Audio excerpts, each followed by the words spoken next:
This one here, this episode is being a sensual man. Sensual man dance, yeah. So this is very simple, but okay. How many of you guys consider yourselves good dancers? Okay. Are proud of your dancing. So how many? 1, 2, 3, 4, 5, 6, 7. Okay. So 7, okay, 8. Very reluctant. 7. Let's say 7 out of 20. Right. 7 out of 20. And I would say, so 8, definitely for myself. So I forgot to vote. So now, but see the thing is I had to figure it out, right? So let me give you the mindset. It's the mindset for your body, okay? And this is a very interesting, you guys are going to be, trust me, this is like a really good episode. Okay, so the thing is when I was young, right, I went to dance, 8th grade, right? And Ann Hammer was there, right? And I asked her to dance. And we danced the first dance, and then afterwards I was feeling real good, And then somebody asked her like, "Oh, you danced with Paul? How was that?" And she goes, "He just does the same thing over and over." It was my first dance, right? In my entire life. And I was crushed. I was crushed. I don't know if I dance anymore of that dance. I was like, I just do the same thing, That's no good, I didn't make her happy, Like I was so happy and I didn't make, it was it's stupid. Young stuff, but you're learning how to move and how to interact. I already knew how to be sensual because I was already very active sexually, but this dancing is a different thing, right? This is a social with people, out there, not just with one girl. In that you're in that laser eye mindset. You and her, the bubble of the world, and it's like that physical thing with her only, right?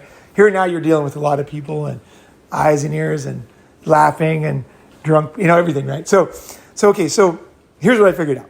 I'll just make it real quick. I'll give you a couple examples. One thing is I read a study and it was a video, very interesting. It was about men dancing. So what they asked the girls, they said to the girls, what do you like in dancing? And some people would say they like to either a certain height, build, race, music, genre, something like that.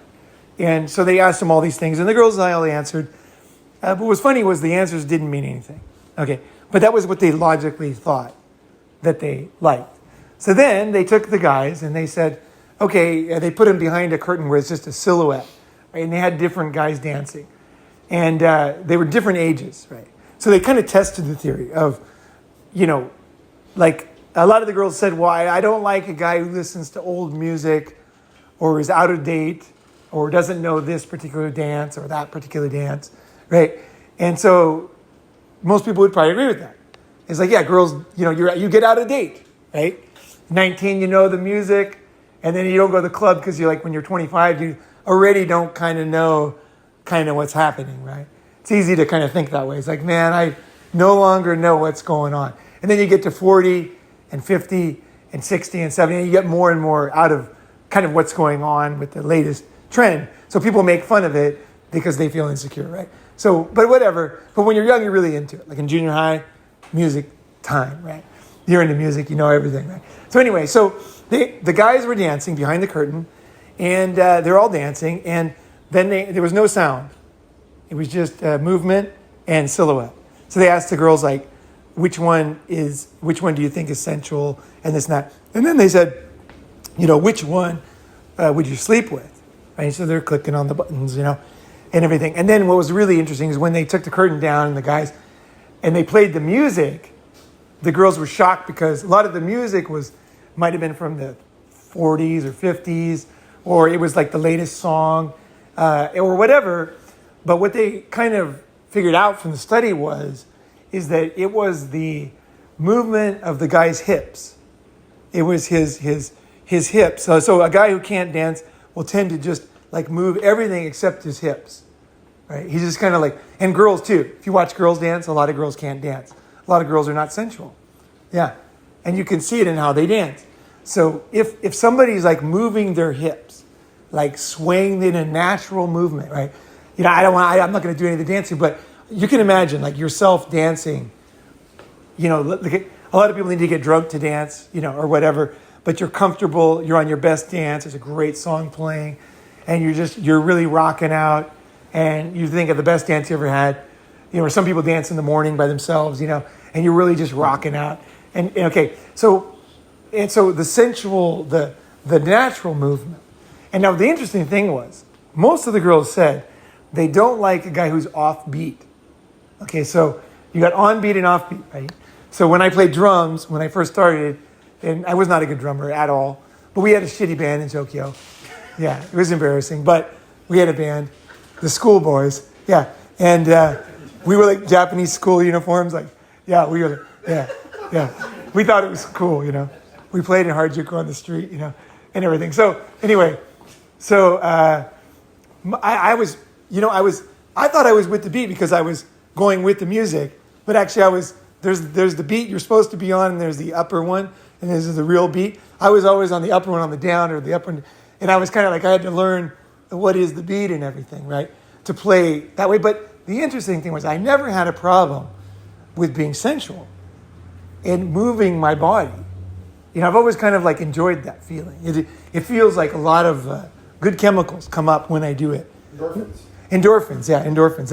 I feel the endorphins, and so I feel good when I move myself physically, and when I get into what I think of as the groove.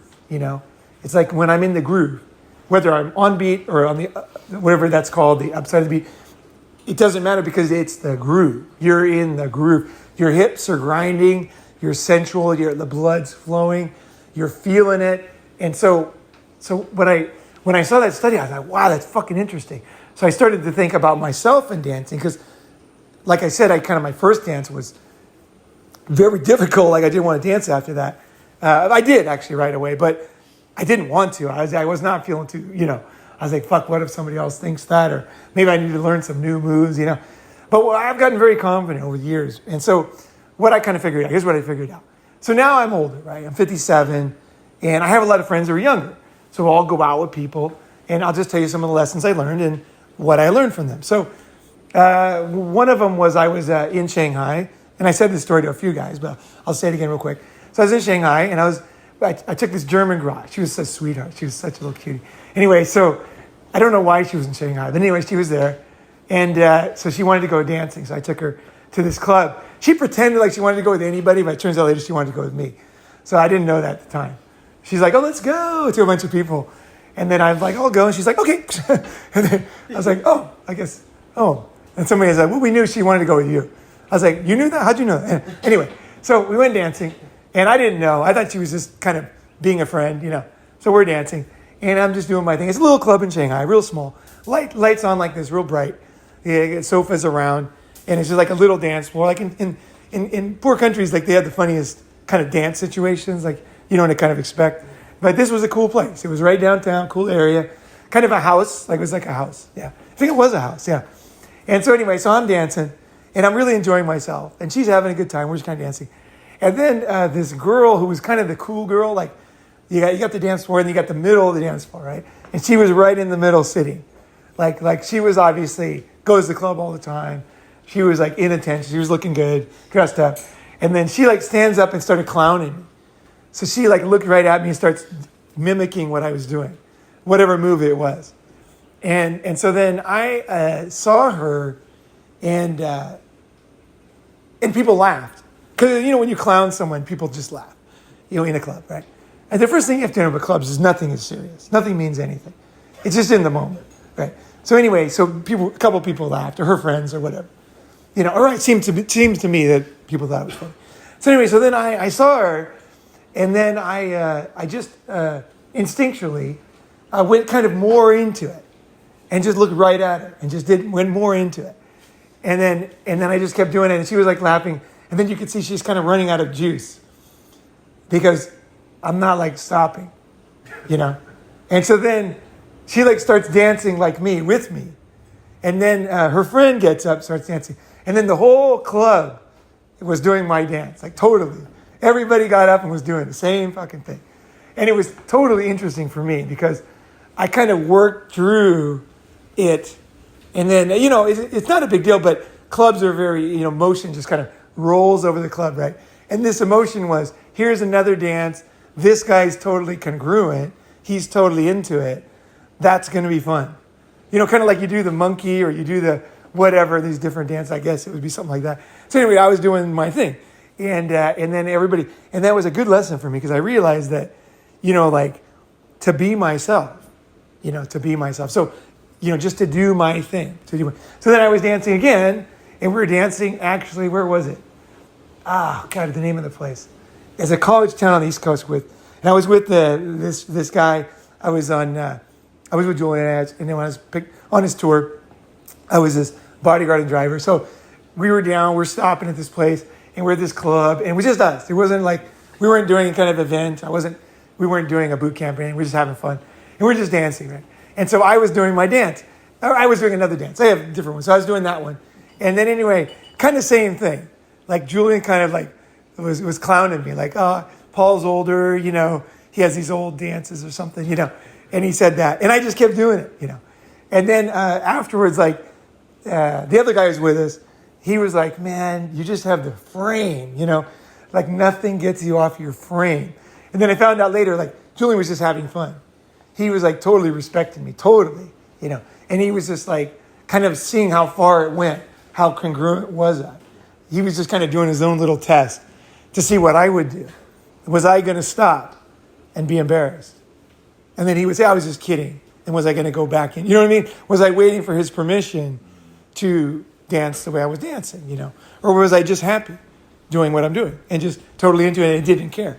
I was just totally cool, So, and that was another lesson for me. A great lesson is that you want to just keep your frame. Now, here's some other basics. So I was at a wedding like in Chicago recently, and they had a band. So, everybody was going up and dancing. And the people at this wedding all knew me for a long time, right? Or not everybody, but a lot of people. So, there was a lot of girls, right? Because the other side had brought girls. There was a lot of young people, right? And so I was like flirting with everybody the night before at the, having fun at the cocktail hour, right? And everybody's having fun. And so now we're at the dance. Now the thing is, I don't drink, right? So drinking and dancing is a little bit harder when you don't drink at all. Like, so when you just have one drink, kind of loosens you up a little for a lot of people. And so for me, I don't drink at all. So, like I'm talking about dancing when nothing is supporting you. You got nothing going on. There's nothing to warm you up. There's nothing to make you loose. So I'm talking about real shit. Like you can dance, you can be. So that's the thing.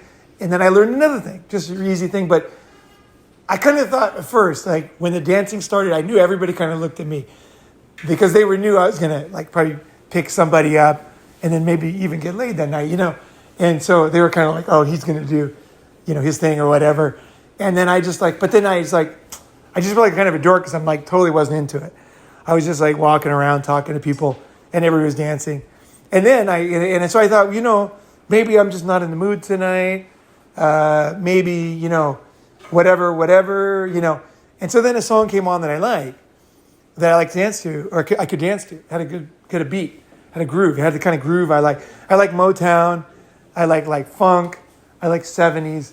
I love that shit. I totally love that shit. So a song came on. I don't remember what it was, and then I was like, all of a sudden, because the thing is, this is the self-esteem you go through. So even if you can dance, you're not always feeling super, you know what I mean? You're going to go through ups and downs in your life or in moments, right? So and all of a sudden a song came on. And then I was like, hell yeah. So I just grabbed somebody, went out there, and I started dancing. And then I was getting into it. I was totally getting into it.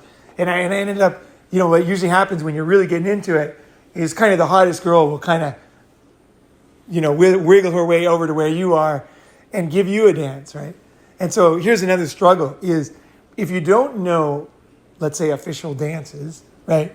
So like there's a shuffle dance, right? You can memorize a dance, which is cool. Totally cool to memorize dances.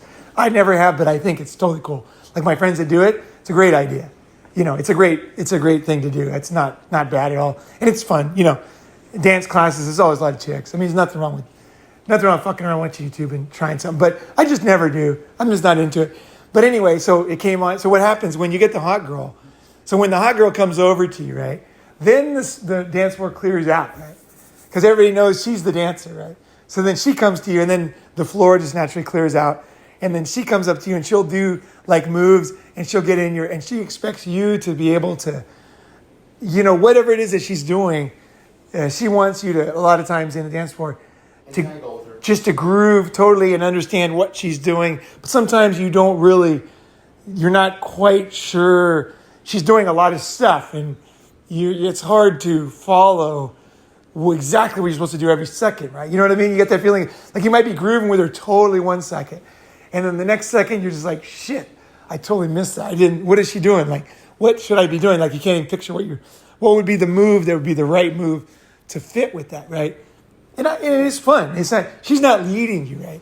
And some guys are so insecure, they can't dance with a woman. They just always have to take control, The dancing is part of it, is letting loose, letting go of control, letting the other person shine, right?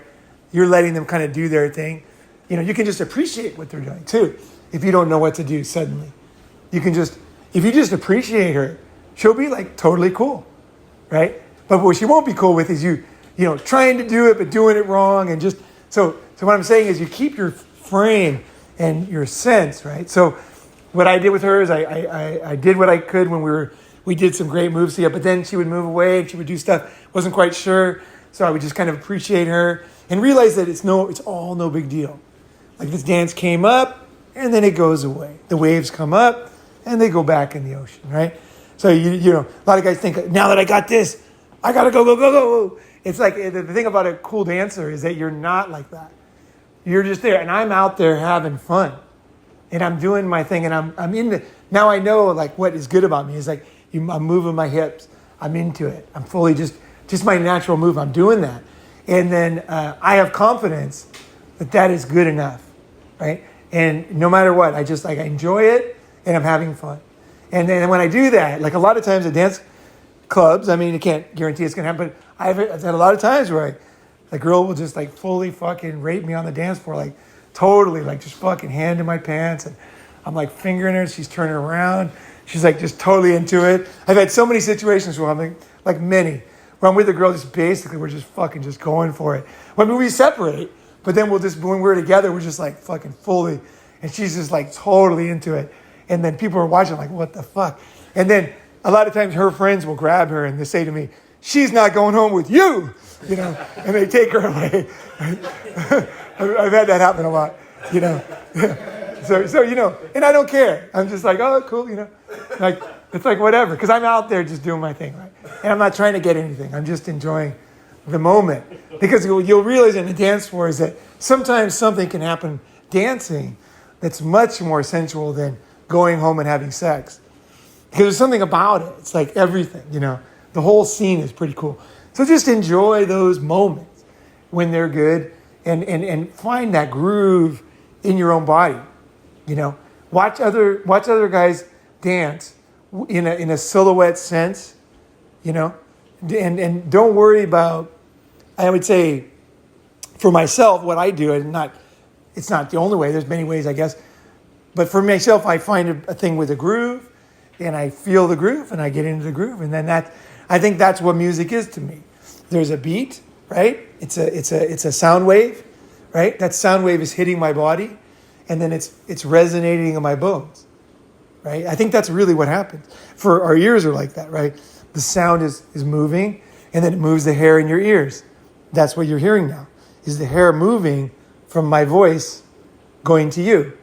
Your ear hairs are moving at the exact same way, and your body too.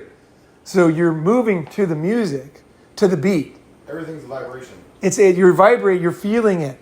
You're going with the beat. You're letting it kind of just go through you, and you're totally happy in what you're doing. And it's very interesting. It's very, very interesting when you are in the groove. It's very, very interesting how things turn out. Like I can go to I'll be like in a country, let's say, no, I haven't been to Africa, but I've been to countries like where I'll be the only white guy in the club, right? And I'm just doing my thing. And I can get out there and do the exact same thing I do at any club, right? So a lot of people feel like I can't dance, like so many people have self-limiting beliefs, It's like I've learned for myself that they're not true. When I'm out there dancing, I know that I'm a sensual man. And that some girls, and here's the thing about being a sensual guy.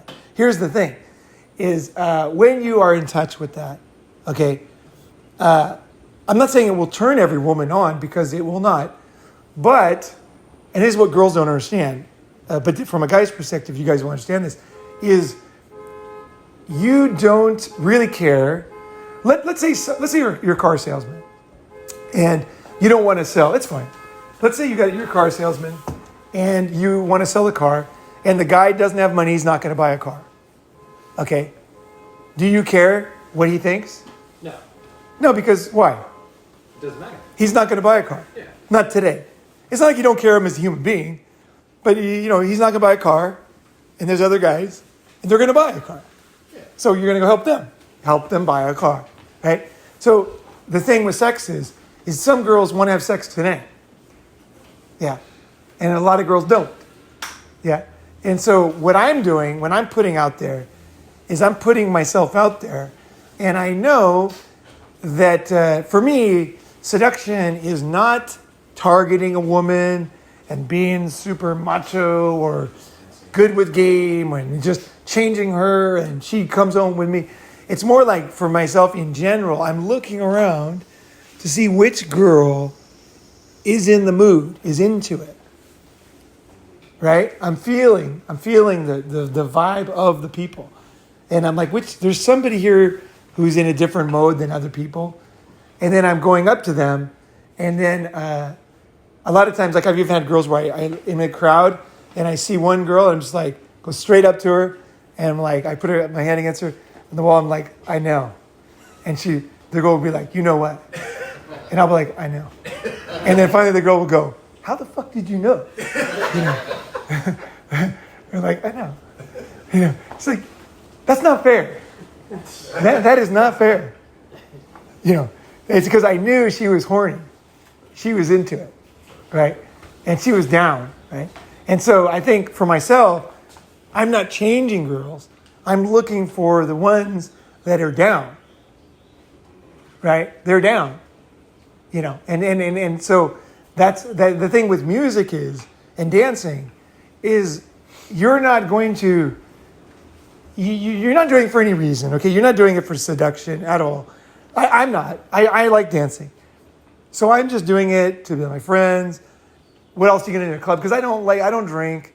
So walking around with a drink with me is just kind of lame. It's just like, I see a lot of people with a drink almost like a guard. Like people smoke to keep away from them. They got their drink. It's like, I'm good. I got my drink. No one's kicking me out. See? Yeah. And it's like, yeah. The ultimate insecurity. You'll see it at the clubs you go out tonight. The guys with the drinks, just like, I'm doing the right thing, right? I'm doing the right thing. And so because I don't drink when I'm in the club, I just naturally am not going to turn on or be, a lot of girls that are into the club scene are not going to be attracted because they're going to see me as a non-club guy or whatever. But I am myself and I'm in touch with my sensuality. And so when I'm dancing, I will often have girls who are into it come to me and then we have a good time, right? So I think you're putting the vibration of your mood out there totally sober.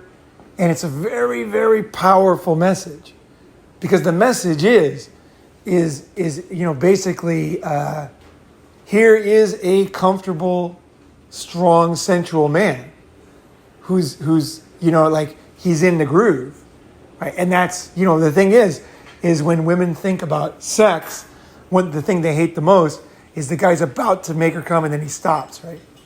And so that's the guy who's out of touch with his body, right? Yeah. Out of touch with her body. You gotta keep pumping until she orgasms. Well, it's just mainly you're no, because that's like a blind going forward until you're feeling it, pulling it away. Maybe you're feeling, pulling away. You're not necessarily keeping going, but you're feeling her and you're drawing out the good feeling you get. You kind of build it up, but you're drawing it out, and you're never stopping just to draw out her ability to let go and relax and whatever that means, right? You know what I mean? So you could stop without, it's a different thing. It's like you can pause without stopping, and you can make her anticipate without stopping, right? And you can just keep going forward, which isn't bad. It's a strategy, and a lot of guys do that, and it does work at certain times. There's a time where you just keep going.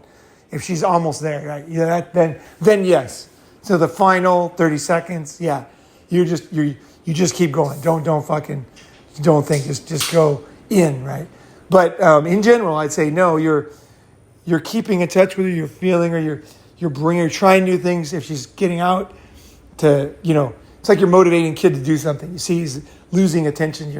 You know what I mean? So as a guy who's comfortable sexually, comfortable with his own body, to get comfortable with your own body, yoga is great. Yoga's fantastic. Like I used to hate my toes because I broke my toenails so many times. Like they're all fucked up, and I would always have long toenails. I wouldn't cut them, And even now I kind of I tend to be my toes. But what happened with yoga was when I'm doing yoga, my face is down by my feet, right? And so I'm looking at my feet, and then I want to take care of my feet. I want to take care of my body. I want to look good. I want to fix, you know what I mean? I don't want to cover up and face, things that I'm doing right and wrong with my body, whether it's being out of shape or grooming, some kind of grooming thing, or just being able to relax with myself, to relax with my body. And so yoga was really, really good for me because you're there for about an hour and 45 minutes minimum with hot yoga. It's an hour and a half class. So, you're sitting there in these short shorts for an hour and a half with your whole body out in the class. A lot of times there's big classes. There's a lot of people there, and it's like, it can be difficult in the beginning, because your whole life people just, men especially, cover their body up. And it even sounds weird.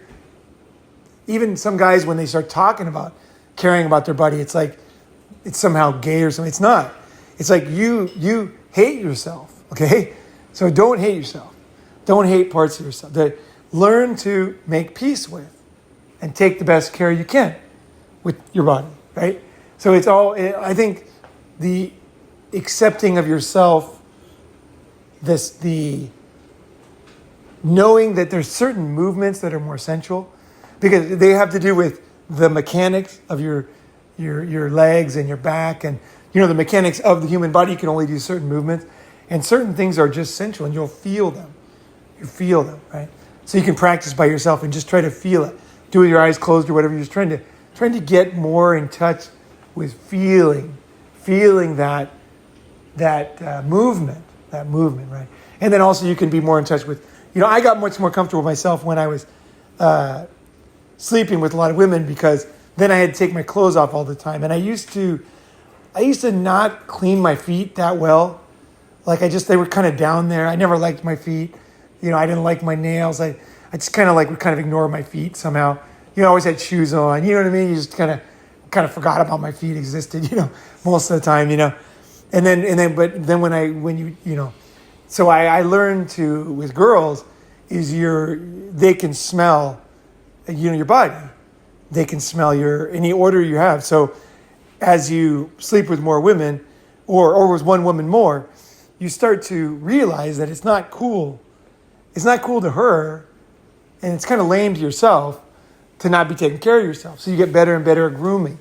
You just kind of naturally keep your nails shorter. You'll make your eyebrows not these long fucking, you know what I mean? You'll keep yourself in check. You'll whatever it is, you'll just kind of groom yourself well. And if you want to say what is the best pickup, people peacocking and all that, I don't think so. I think it's just like short hair, cleaned up, shaven, and looking clean and good, looking acceptable. Because girls are not, they just basically think, they're looking at you saying, what is this guy going to be like to be with naked, right? Like, what is he going to be like? Can I deal with it? Being with this guy naked. So, you got to look at yourself and look at other people and think, am I the person that they would want to be naked with? Right? So you want to work on that. And because it's not, see, the thing is, here's the thing. Even if you don't care about any girls at all, you're never going to have a girlfriend, ever. The thing is that the things that girls want, okay, they are the perfect judge of you in many ways. Just like we're the perfect judge of them. We judge whether they can make a baby. We are looking, we don't know it, but we're looking at the exact, very realistically, age, shape, everything. We're like, is this person going to make a good baby? We don't even know. The level of complexity in our minds as men is so incredible. If you study it, how much we look at them. They look at us the same way. But not for baby. But the thing is, they are looking at us in a mental state, like this grooming thing. And so by following what girls like is not slavishly following what girls like. It's like guys don't care how you look. Okay? So you're never going to get any good advice because guys don't care. They're just like, do whatever you want. Yeah. That's all good. You might say, oh, I need to do this. And the guy's like, you're fine, man. He doesn't, because he's not going to sleep with you. So he's like, it's all good, man. Fuck everybody, right? But in reality is, you're out there. So when girls, so I would say this to guys that don't, totally monk mode, is that the things they want are the things that make you more attractive to yourself and more attractive as a person, for business, for sales, for whatever, right? So they're just like for us. We're looking for certain things in women. We're looking for when they're in touch with their femininity, when they are, doing the healthy, natural things that a female would do, right? And they can get away from that, but at their own risk. They can get into a mindset of just all girls, telling them that they're fine, you go girl. But a lot of the girls then they realize, wait a second, I'm in this echo chamber and I'm not getting any realistic feedback from men. Like I got to get a real man to tell me what the fuck is actually going on. Because I'm losing it. Because I'm thinking I'm a queen and I'm not getting nothing. Right? And they don't want to be alone. Like so women will also need a break from that. They like it, but they need a break because they need a man to say, baby, it's obvious. This. And she's like, hey, that's true. She knows, right? So we're the same way. So, get in touch with yourself. Every man has a sensual side. I mean, it's so ridiculous to think you don't. It's totally ridiculous. You have a sensual side. So get in touch with that side. Learn to move with the things that you like to move with. And then just know that is enough. That is enough. You don't have to turn on the whole world. You're here to do your job, And there's certain things that like survival, reproduction, there's certain things, just get in touch with that and then good things happen. Like you'll get more than you think, but if you just try to feel that side of your life. A lot of guys, they just, they really avoid it, and where's King Snake? Yeah. So getting away from some people more than others try to avoid that, the sensual side of themselves. They totally try to avoid. They think they can avoid it, but you can't. You can't avoid the truth, because and you need to face every problem, every issue, everything you're running away from eventually, right? So why not face it faster? It's better to face it faster. And if you're the guy who is a good dancer, I hope, or is sensual, I hope that you can now have more faith and think back in the past of when you were doing something right, and then you're like, whoa, I did, yeah. What was I doing then? What was I, and then you can also think, what were other people doing that was good? What is that? I thought it was this or that, or this or that. Because this is where height doesn't matter, money doesn't matter. None of that shit matters. This is a totally different thing. That's why girls will like a guy who's very thin and is a great dancer. Because on the dance floor, you're in a different mode. A lot of guys think if they lift weights, they get all buff, that they're going to be great on the dance floor. But that is not true. That is not true. It's a sensual thing. It's a different mode. You know what I mean? You're not pouring concrete, or you're not doing whatever it is you do in the gym.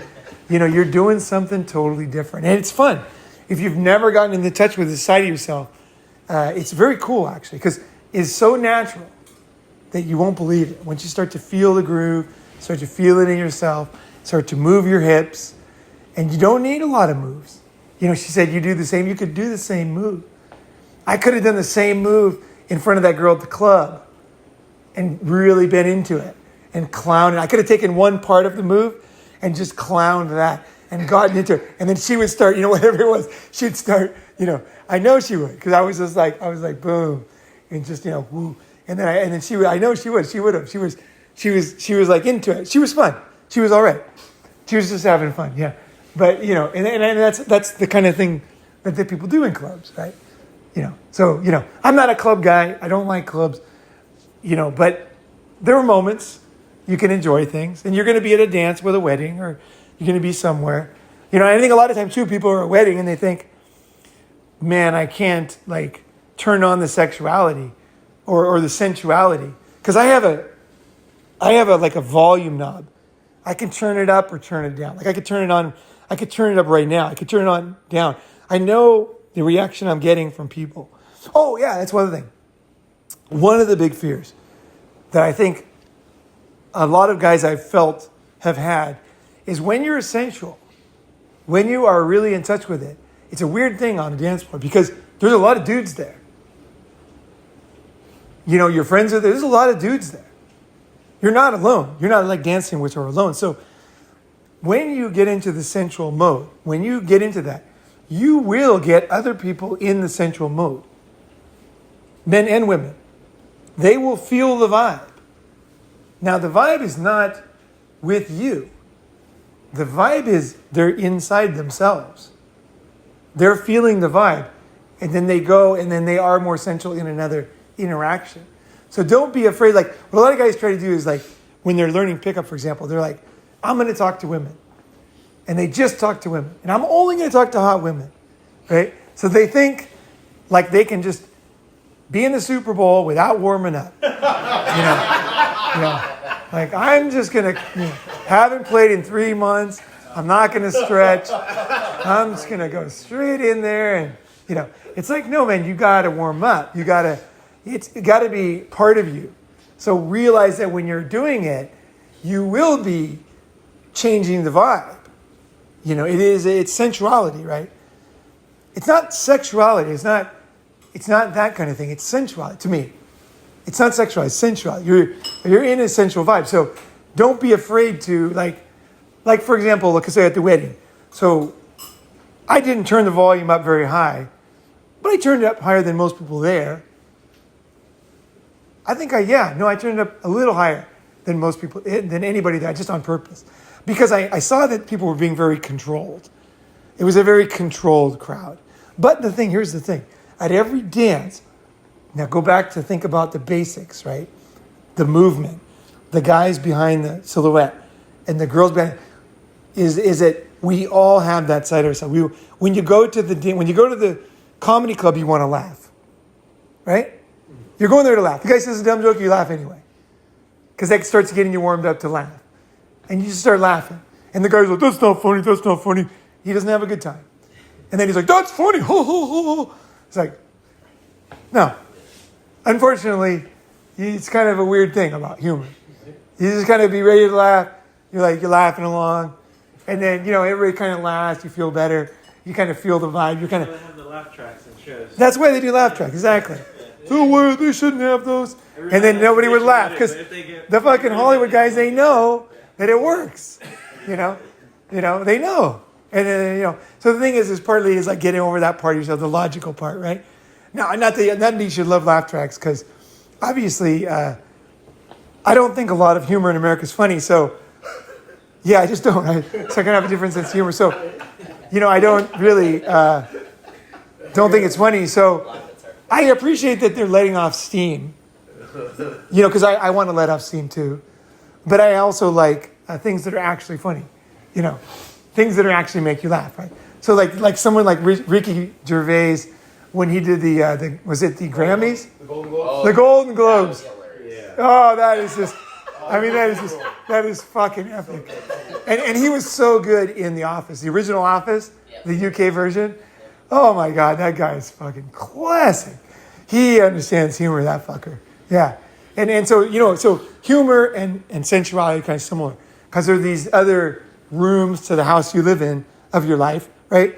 And you don't usually go in them. So when you go in them, nobody usually does. So it's not like you get to the club and all these guys are dressed up to go club. So they're all in them. But no, everybody's kind of getting warmed up, right? So don't be afraid to be part of the whole crowd, everybody around you, guys and girls, you're dancing. You can dance with your friend. Like I can totally dance with a friend, totally, because we're warming up. And we'll be dancing. And then as we dance, a lot of times, one girl or two girls will come and join us, and then we'll be dancing with the girls. So it's like I'm dancing with my friend, and we're just totally getting into it. And then the girls come up, you dance with them for a while, and then, you just kind of move on. But it's that you're comfortable, right? You're comfortable out there, and it's all good. It's just all good. It's like you're just getting into the groove. If no one is dancing, you dance with a friend, it's totally fucking fine. You're warming up, and people understand the difference too. They understand too when you're trying to prove something, or like no one's dancing. I'm gonna. For me, everybody's got a different thing, but when the groove is right, then I get out there, because then it's real. Just like the kids, when it's real, it's real. So I wait for it to be real for me, and then I go groove with it, right? And so that's kind of my way of my authenticity coming out and dance, because I'm not going to go and dance to Led Zeppelin. You can't fucking dance to Led Zeppelin. There's nothing to dance to. It's not dance music. It's just like, it's just, you can like, what is that thing? What's that called? Oh, shotgun. The horns, yeah. Yeah, like the horns, you're like, You can do and that, bounce up and down, that's about it. yeah, it's not a dancing kind of thing. And I'm not saying every music has to be dance music, because it's not. We were watching Japanese 80s music. It's not dance. But they can mix it into dance. And they have a dance version of that stuff, which is totally cool. But it's like, so that's how that's how you keep in touch with yourself, is just, if it's not happening, like last night, I didn't want to stay at the clubs. I was like, I'm going home. I'm going to sleep. So, I don't always stay out either. Like I'm very much myself. And when I'm in the club, I might go over to some girls and say, I'm totally not into this. I'm not getting in the mood. What are you guys doing? And they're like, yeah, we were like that before. It's like, where you guys been? And then you start getting in the mood, right? So you know what I mean? Like you're real, you're in touch, you're knowing there's that sensuality, got to get warmed up a little bit. You're talking to people. I'm waiting for this song. And then when I'm actually dancing, it is not for the crowd, although I will say there's another level. So once you start to dance sensually, you'll look around you, you'll be having a big effect on people. And then you can look at them and then do it and get more into it, because you'll realize it's like it's really vibrating now, kind of in the room. It's vibrating. And so it's bouncing back on you. You're putting it out, but it's also bouncing back. And you're feeling it, and they're feeling it. So I'm not looking to them for approval, but I'm looking at them and bouncing back. And also, if there's a bunch of girls, I'll make it very clear where I'm coming from. You know what I mean? How do you control that? Because my big issue is stealing girls. Oh, stealing girls. Yeah. Oh, okay. Turn it down. Oh, how to turn it down? Yeah, I fucked No, you know. last night. I'm sorry. No. The thing is, no. The thing is you.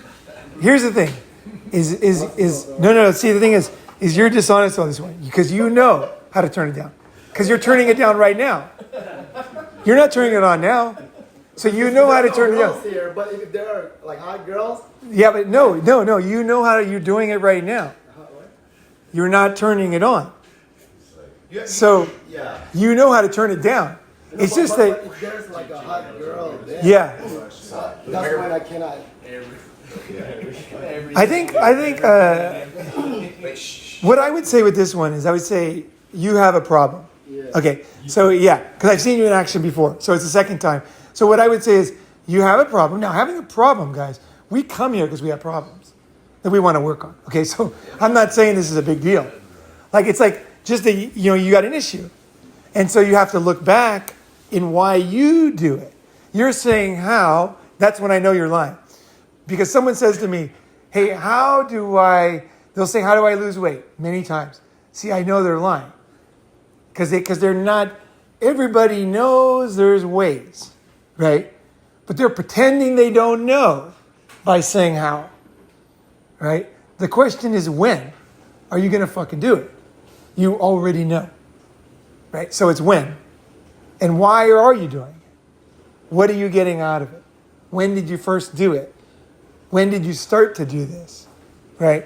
Generally, I can't say for sure, but generally, when guys are stealing girls, it comes from broken things in the past where people clowned you, took away your girl, or you were clowned by girls, or something like that. It's kind of like Jeff Bezos, right? He was the richest guy in the world for a long time.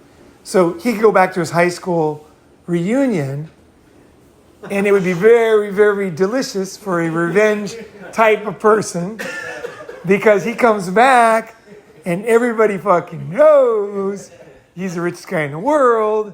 For a long time he was, and he's got it's he's for a reason. That everybody orders from Amazon. We all do.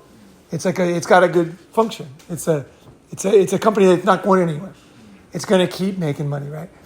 And so it's not just lucky. He did everything right. Money, timing. He focused on technology when he needed to. He built a team. He raised money. He went public. Now he's got a rocket company. He does a lot of stuff, right? And so he comes back to high school. And so what I would say is with Jeff Bezos, I would guess he probably is similar. Now he's very successful, and before he wasn't. But he's in the mode, he could be. I never, obviously don't know, but it'd be very easy for him to be in the mode where he goes back and then just kind of like enjoys it. Enjoys kind of like the looks and the old football guy who used to look down on him. And now he's like working at 7-Eleven, and just asking for a job. And he said, what skills do you have? I don't really have any skills, but you could work as a assistant manager of a warehouse, cleaning up and, keeping track of the trucks and stuff, And then the guy's like, thank you, Jeff. Thank you. He could really, really, really work that one. But I think that, what you want to do when you're successful is, when you had a hard time, is you want to be bigger, right? So what you want to do is to totally let that old stuff go and then to rise above. See, because otherwise you keep yourself small. When you stay in that mode, you're keeping yourself at that level of when it all happened. So it's like, no, I don't want to be down there anymore. I'm going to let that go. It's not that you're Mr. Generous, it's that now you have more to give. So, you can give more. And the thing is, that's very powerful. That's the natural state for a guy, for alpha guy. Is to rise up and then say, like, for example, for me, for picking up girls, I'll be with a guy who wants to pick up girls, and I'll just go get some girls, pull them over to him, turn my volume down, tell him what a great guy he is, and then let him get laid. I do that all the time, right? I bring in girls. I'm like, hey, because I'm not trying to get a girl, right? And also, it's like I know that once you kind of, even if someone helps you, I had one guy do that to me when I was younger. We were sitting there and he's like, did you talk to that girl? And I'm like, no, I didn't talk to her. And then he's like, he grabs me, pulls me down there, and he goes, he likes you. He thinks you're hot. You guys should talk. And then he left me there. And she was really attractive. That's why I couldn't talk to her.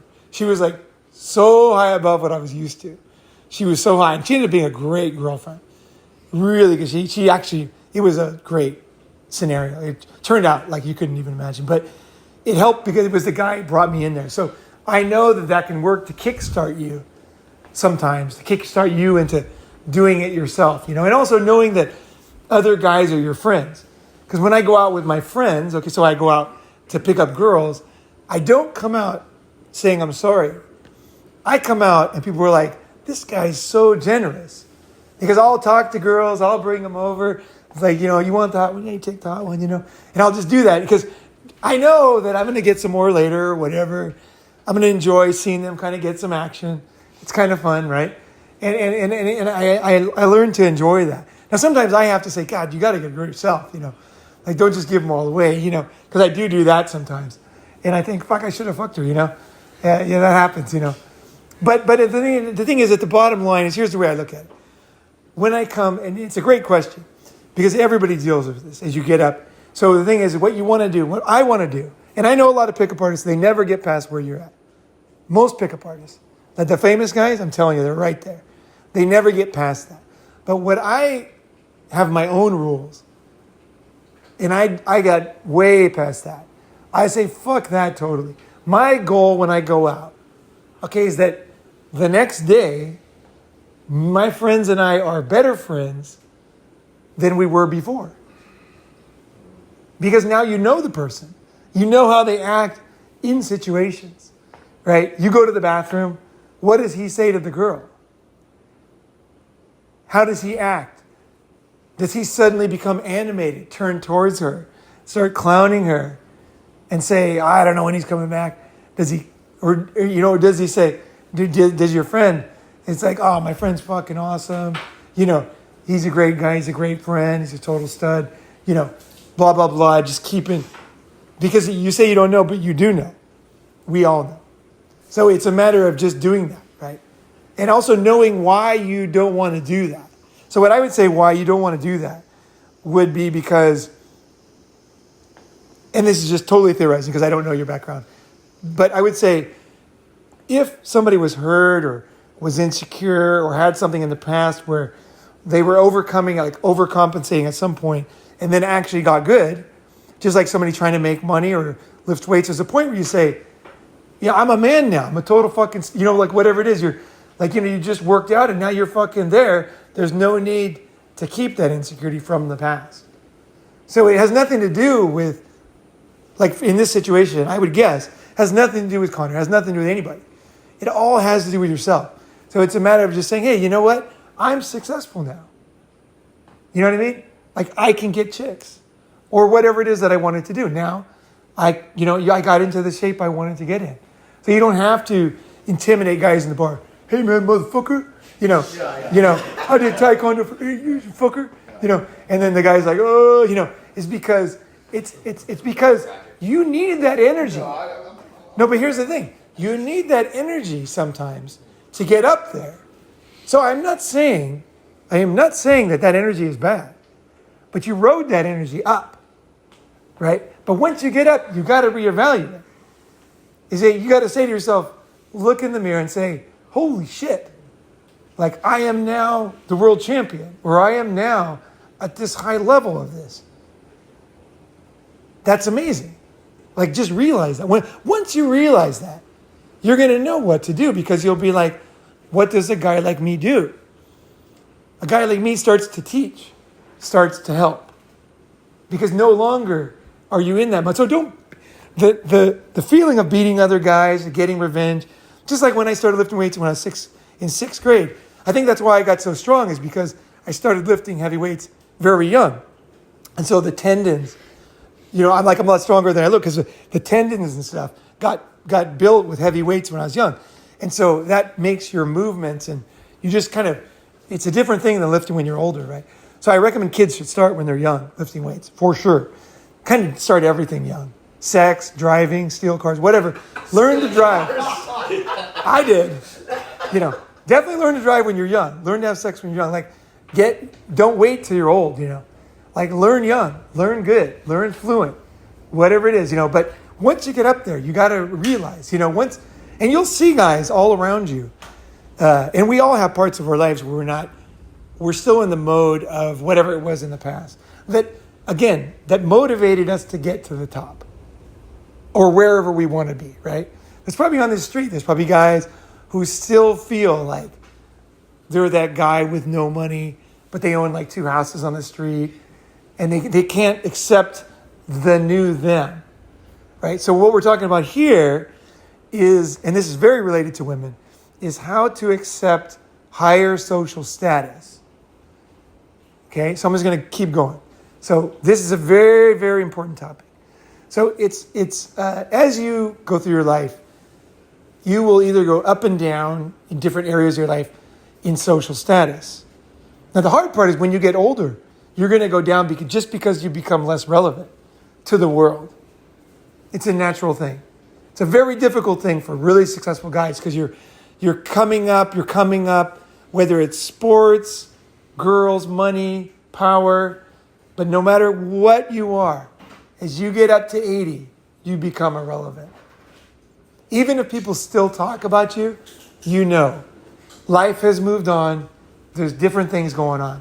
Other people, younger people, have taken the area that you used to have. Right? So accepting going up and going down is very important. Okay, so we're talking about accepting going up here. So, like, for example, I'll give you an example of not being able to accept going up. And it's very ugly, you guys. This shit is ugly, okay? So you'll be sitting at a bar. Even better. Sunday morning, brunch. You're having brunch, and you're in a country where you're having a lot of successful women. Okay? Now you will see this, and it is very embarrassing. You'll see guys who are you can tell they're still very insecure, but now they're having a lot of successful women. And they'll be talking in a loud voice. There'll be a family right next to them, the father, the grandfather, the kids.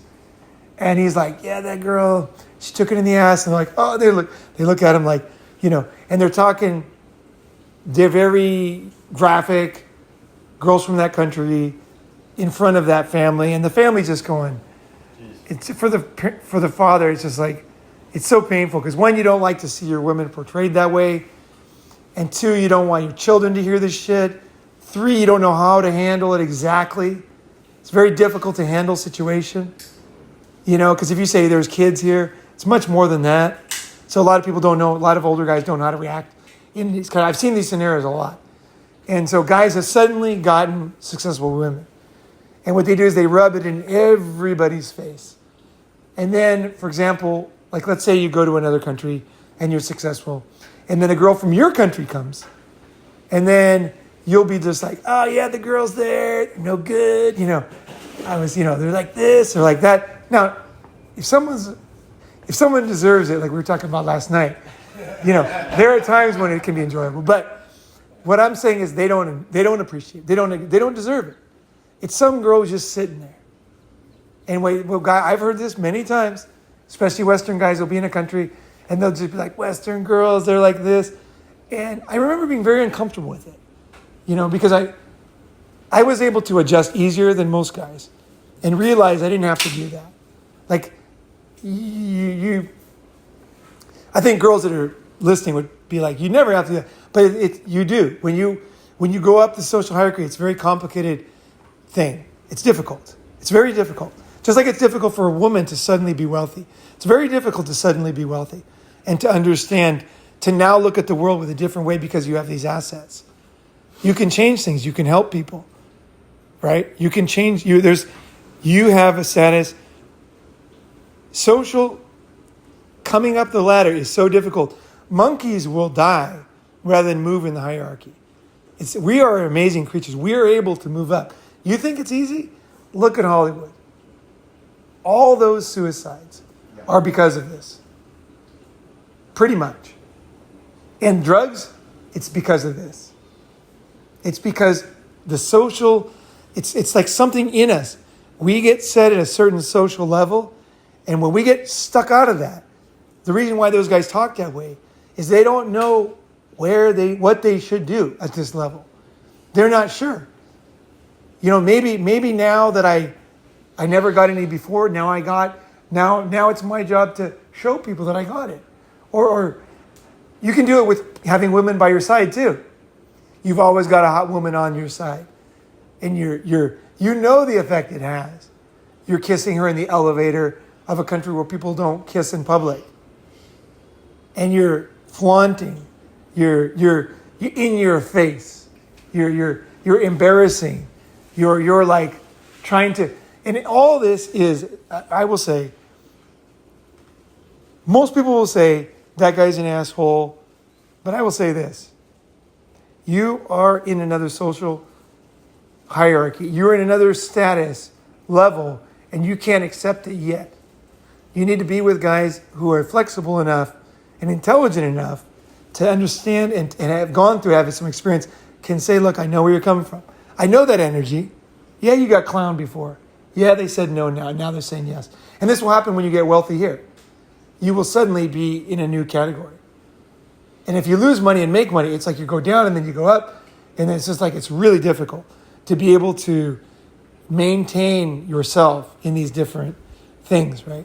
So when you find yourself going up, you need to look to people in that area and then say, what did you do when you became like me? Try to find somebody who can talk and explain. It's very difficult, actually. Most people don't even know what you're talking about. But they'll be like, oh, I know. Didn't feel good about that. But And they'll be like, yeah, but then I realized this. And they'll help you to adjust. And this way you can, by learning how to navigate social hierarchy up and down, you'll learn a lot about people. Because it's amazing. Like this shit is very fucking deep for humans. Like I don't think I'm doing it justice, how deep this is. The reason why they won't accept you at the higher levels is because they see that you can't get there socially. So you might be the wealthiest guy in town, but you're never accepted. So you'll say, oh, those guys are dicks, those guys. It's something you're not learning how to do it, how it works. You're still in that old mode. You want to learn, what do I do now? How do I handle this new situation? And as you move up, it'll be amazing how much people immediately know who belongs. Because if you don't, you're gonna fuck everything up, like basically. Guys that just hang out with people just out of jail, don't be like that. Don't be like you're most comfortable. You might be comfortable with people just out of jail. I mean, I grew up poor. Like I am very comfortable with poor people. Like I am so comfortable. Like in China, I had to kind of pull myself away because I was totally comfortable hanging out with like baoans, like the guard men, and like I'd go to their house, I'd give them a tip, and I was very comfortable. People were like, this is like so weird, like a foreigner, very comfortable. I could manage a factory excellent because I understand all those guys and they understand me. Yeah, they totally, they're like, this guy's like totally fucking different. Yeah, but I don't give him a break. I'm not saying that, but I understand him totally. I'm like, what's going on with you? Why is this machine? What's going on? Okay, well, it's because of that. Okay, let's fix that. Let's get that done. Not from here so for me, partly was to be able to realize. And so when I started to date hot girls, actresses, singers, stuff like that, it was very, very difficult. So when I made the Sugar Mom video, what I was trying to say is this. Most people didn't understand that video at all. I was trying to say is like you need to understand how to move up and down a social hierarchy, where you should be, and get over your old, let go of the old, find the new, because you're not accepting, you're finding it, and you're grooving with it, and then get comfortable, and then realize you might go up higher, and then if you do go down, to be able to accept it. It's like, that's why people commit suicide.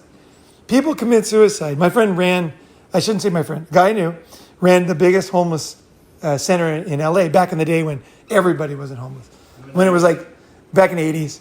The Midnight Mission? Yeah, like the real homeless guy, right? Guys. And they weren't like camping, So he was out there, he was out there and he said that nobody ever commits suicide once they're homeless.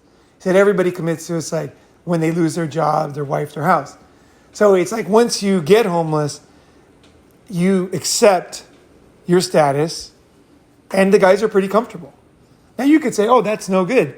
They shouldn't do that. They should kill them. No, you should accept what you're at, and you will find happiness. But also know how to go up, how to play in a bigger game.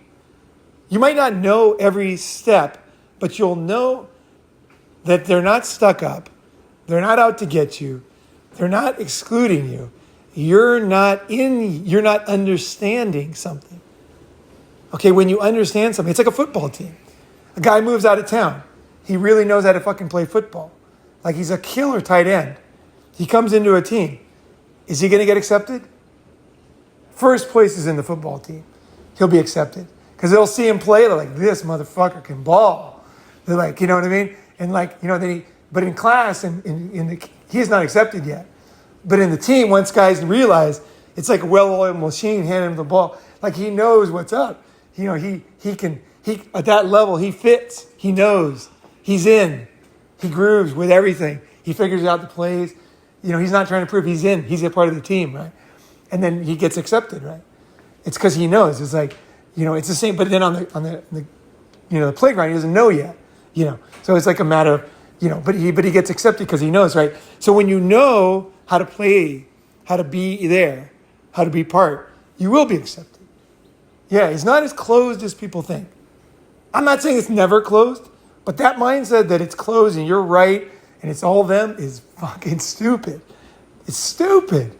Because you'll see it around you. You'll have a little team, and then, you know, suddenly the guy, you know, it happens in a personal relationship. You'll meet somebody, you won't really understand each other. You'll know each other for longer, and you'll be like, oh, now I know what the guy's made of. Now I know he's in, because you're getting it. You're getting what he's at, and you're seeing, and you're like, there's an accepting, there's an understanding. So you have to be able to go up, go down, get girls.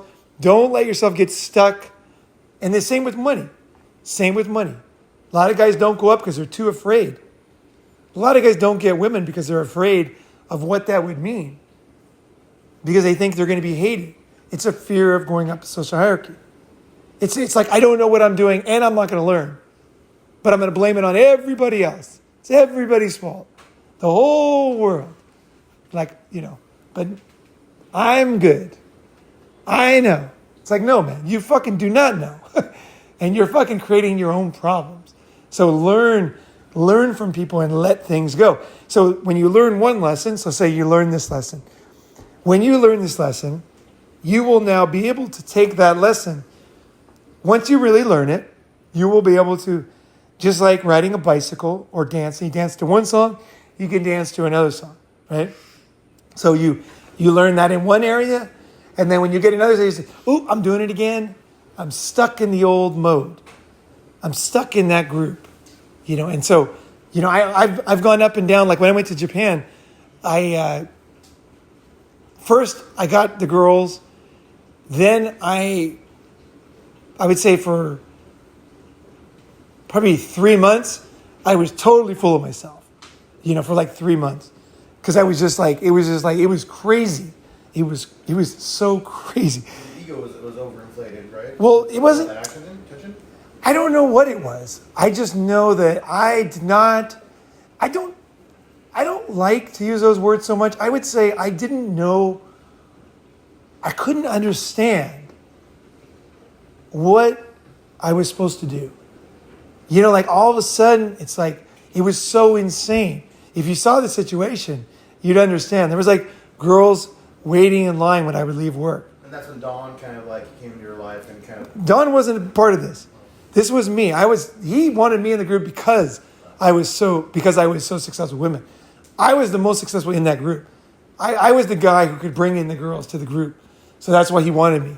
Other guys, he wanted them for other reasons. But for me, that was my thing. So like, it was so crazy. I'd go home from work sometimes, not every day, but they'd literally be lined up waiting for me. Like, who is he going to take home tonight? And then I would be taking home another girl. And then I would walk by them. And they'd like bow their heads, be bummed out. And then hope the next night, I would take them home, right? And so like that is just, it's a mind fuck to a guy who grew up in a trailer park, who doesn't have anybody in his family who's good with women or sensual. Like, there was nobody. I had no role models. You know, some guys, their dad was like a player. You know, he was doing his thing, and you're like, the son follows that or sees that. I had no uncles doing that. I had nothing. It was just totally, I was the only one. I was like, what? And then it was crazy. And then I get to my house. It used to be often some girl there waiting, you know, and just talking, you know, and then take the other one, and they would have words. We'd go up to the house and fuck. And sometimes the girls would fight, you know, and then they'd come inside, you know.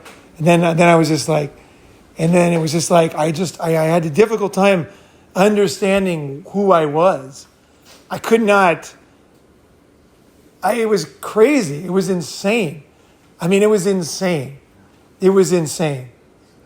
It was insane. It was like literally, I don't know if this is the peak, but for me, this is the weirdest. I got this girl, and I just was walking with her over this bridge, and I just said, suck my cock. And we hadn't kissed, nothing. And she goes, here? And I knew she was going to do it. And I'm like, yes, you have to do it right here. And then she goes, can't we just wait till we get home? And then I'm like, and then I knew she was going to do it for sure. So I just let her do it on top of the trains going by and fucking broad daylight just right there. It was fucking awesome. But that kind of situation made me confused about women and life. And she was totally turned on, by the way. She was sopping wet. She wanted it, and she got it in the ass as soon as we got home. Seriously, that girl, Nobuko, it was just straight up. And then it was just like, she was so turned on by that. And I was like, who am I? What are women? What is this life? Where is the line? Like, where is reality? You know, who am I? What can I not do? What can I do? Like, I knew I couldn't do a lot of things. I wasn't like just complete. I was so confused. Like, I would go to meet my friends, or I'd go back to California. I'd be totally in the same personality I was before. So I'd be there, you know, somewhere in the space here, and then go there and just be normal. But then I would start telling about my life, and my friends were just like, what? Like, where? What? You know, because they knew I was honest. So they were like, holy shit, like, what the fuck is going, like, my God, you know, and it was crazy. It was crazy. Like, sometimes, like, literally, girls would be fighting in front of my house, and like full on fight, clothes ripping off, you know, and it was like Godzilla versus King Kong, like a really small girl with high heels and long nails versus a country girl, you know. It was like was it one of those kind of fights where they had that kind of different. They used to have like the sumo guy versus the karate guy. The sumo guy's teeth like fly out of the ring. You could see him fly out, and he's like, ooh. The beginning of one of those cage things. It was kind of like that. So I was like, and I remember this girl, one of my neighbors, she comes screaming. She goes, what do you think about women? Like, and she was asking herself, like, who are women? And I was asking myself, who am I? Who are women? What the fuck is going on? You know, what is going on here? You know, why are they doing this? You know, this is my red pill. You know, I went through red pill on my own. I'm like, I don't understand. You know, but I was in the Matrix before. Now I was thrown into this situation. And the thing about the situation, it uncovered a lot of, let's say, physical characteristics of the world. For lack of a better word, like a microscope, you're suddenly seeing a deeper level of the world. And then you're just like, what does it mean? You know, so I was very confused about who I was. You know, I think I knew I had a better social status. So I was trying to be that new person, but I didn't know how to be that. And then I learned over time, here's what I learned that sexuality is a very powerful force. Never rub it in people's faces, because it will cause them to hate you forever. Do not do this as much as you can. I'm not saying everybody makes mistakes, and you will, but don't do it very long, because you don't know how much they will hate you. The hatred is so deep, because as men, we have a deep desire to reproduce. survival is very strong. We want to survive no matter fucking what. You know what I mean? The guy with the 10 shots in him who's still going, you know what I mean? He's just like, I'm going to fuck, he's, it's like there's something in us, survival. We're the same with sexuality, reproduction. So don't underestimate the hatred you will create if you put this in people's faces. If nothing else, do it as self-preservation. Okay, so there's two things. One, you want to give back. But now that I think about it, the more important one is self-preservation. Somebody's going to take you out. You said it. Male jealousy is one of the most dangerous things. Male jealousy, and it could be a guy, you didn't know she's married. Everybody thinks when you have sex with a married woman that you had sex with a married woman knowingly. Most of the time you didn't know. Most women you meet, they act like they're single. After it's too late, they tell you, and you're like, damn, like, what do I do now, right? It's very difficult, right? But then the guy who they're married to, he assumes you knew everything. You motherfucker, but you actually didn't know. It's very difficult. So here's what happens with me. When I hear the woman's side of a story, or I hear the guy's side of the story, I know that there's probably pieces that are not known yet. I don't immediately assign blame. I'm waiting to kind of figure out what's going on. But don't, it's the same thing with fighting. If you just keep bullying somebody long enough, they could. Usually, now here's the big secret: is most people don't snap. No, it's a myth. You can bully people a lot. You can be an asshole most of your life. You probably never really get your ass kicked. It's more of a desire for revenge by people that talk about that. Yeah, and when they have the opportunity, that's why. They might. Okay. They might, but reality is, I don't rely on karma. I get my own karma. Yeah. I get my chunk of flesh if it must be gotten. I don't rely on the world to do it. Amen. Because they often won't do it. Because most people don't have balls. Yeah. So don't believe it'll happen. If somebody deserves it, you might have to be the guy who gives it to them. Just because you see. But before you give anybody, you better be goddamn sure you're right. You do not want to make a mistake based on your own faulty judgments. There's no saying sorry for this shit. Yeah. So when in doubt, don't do anything. Okay, I will say that. Just because for yourself. When you know, and you're absolutely sure, and you know what the right thing is, don't let society's weakness, like looking the other way with the kids, don't let that stop you. But make damn sure you're right, before you take any action like that. So what was I going to say? So self-preservation is number one. If you become good with women, there's a target on your back. Some people never forget it. I have people that, today I don't live like that. I don't want to live like that. But I have people to this day that knew me back then are just insanely crazy, angry, jealous. I mean, they just can never let it go. Their life, I don't know because it was misery. I don't know if it's because of past trauma. I don't know what the fuck, but it's just like, I meet them and it's just like, fuck. It's just like, it's intense. It's intense. I told the story about the girl I met in the convenience store, right? Did I ever tell that story? This is a hilarious story. I'll tell this. Okay, I'll end on this. This is a fucking funny story. Oh, it's so funny. So anyway, I was back in Japan. I went to a convenience store in Hierarchical. And I'm sitting there walking around. And this girl's over making a copy in the copy machine. And she looks over and she goes, you.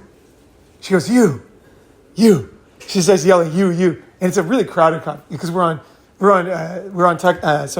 almost on to the order, right? So it's real crowded. And she's like, you. It's him. And I'm like thinking like, who is this girl? Like I didn't recognize her at all. And I have good memory. So I'm like, who is this? And she goes, and I came to her, she goes, you. She starts yelling like this. And everybody's like, what? Everybody in the convenience store was like, what? Because everybody was interested in it. Like it was like went from a busy day to everybody's paying attention. It's very rare. So then she goes, him, and the girls. And then people at the convenience store started laughing. They're like, yeah, he might be a handsome guy, maybe. She goes, no. She goes, no, him, no. And then she goes, I grew up down the street from your apartment. because I was 10 years old. She's like, she saw me taking girls home. She heard the fights. She heard the screaming, you know. She heard the moaning. She heard everything down the street. And she was just like traumatized. It's the best I can say. She was like shaking. She's like, you. No, you. And I'm like, hey, it's cool. And I was thinking, do I have to bone her or what? And I got closer. I go to her. I thought, no, I better not go. I don't know where this one's going to go. And she was like, it was like weirdest thing. But it was good for me too, because sometimes I think that my past is not real. You start to get far enough away from it, it doesn't seem real. When I met her, it was like I thought, fuck, that was weird, man, that time. I was like, I can sympathize with you. Like, it was weirder than you guys could even imagine. It was beyond. I got into a mode where I was just working the crowd. It was insane. Girls like white girls, black girls, anything, they would see me with all the Japanese girls, and they're just like, you gotta do me. I know you'll do any girl. I know you will. You gotta do me. You gotta do my friend. Like, girls would be just like challenging me, and I'm like, I really do. You have, no. You have to. We're going home. Like, I had a couple girls like that. I was just like, and like, she has no self, you have to. You gotta fuck her. Yeah, she needs it. Just give it to her. Just give it to her. Yeah, she was, yeah. My friend, she needs it. She's got no self-esteem. She just went through this. She needs that. And she came over, and we did it, and it was terrible. And she was so happy, and she left. And she went from being all depressed, now she's a mother with kids in New York. She's super happy. And she came out of this slump or whatever. She was beaming. Her friend was actually right. I saw it right in front of my face. I couldn't believe it. Sex is a powerful thing. At the time, I was like, it was like master wizard shit. I was just like, and I started to understand it, and I was just grooving on it. I understood like what was going on, and it was amazing.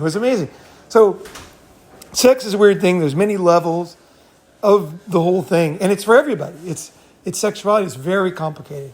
It's like so complicated, So a lot of guys are like, I gotta say this. I never think of a girl in a bad sense when it comes to sex. Like, a lot of guys are like, they're all this, they're all that. Like, I use those words, but I'll use them in an endearing sense. I have a different meaning for words sometimes. And if you listen to my sentence, you'll understand.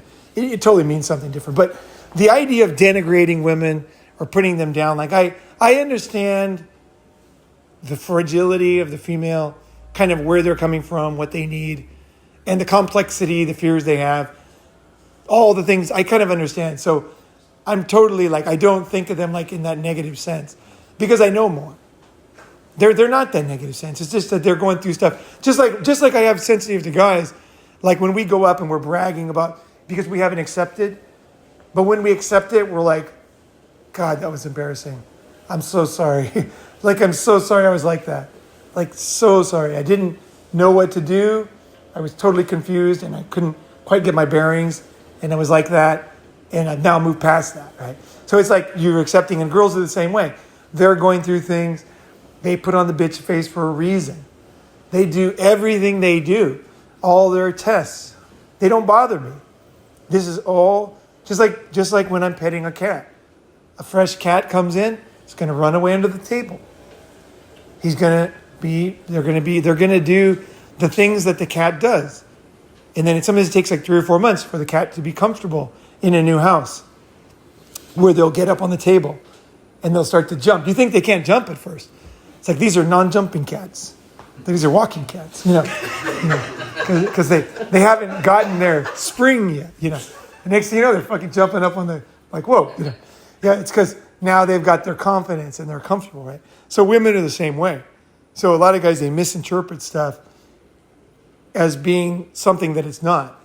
So, it's like working through, you're just unlocking the safe.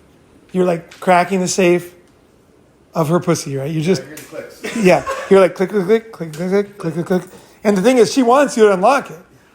She's kind of, what the girl's mindset is like, any guy who unlocks me is supposed to be there. Yes. That's their mindset. You know, so once in the morning, she's like, there's a reason why this happened.